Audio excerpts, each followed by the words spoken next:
Rebar placement and binding in column casting. Rebar delivery and storage. Ensure steel bars are stored off the ground on timber supports. Check for rust or bends before using.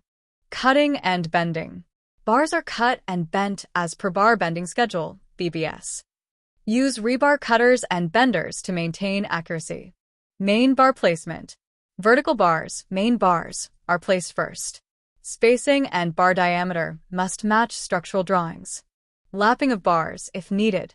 If bar length is short, overlap as per IS codes. Lap length depends on bar diameter, typically 40-50 times dia. Tie bars/stirrups. Closed loop ties links are fixed at equal spacing. They prevent buckling and keep main bars in place. Binding.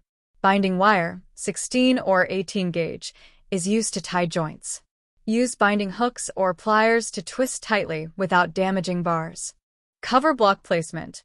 Concrete or plastic blocks ensure correct cover, 25 mm typical for columns.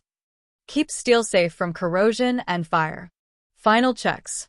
Vertical alignment, spacing, lap length, and cover. Ensure no loose ties or missing links. Thanks for watching. Don't forget to like, comment, subscribe our channel.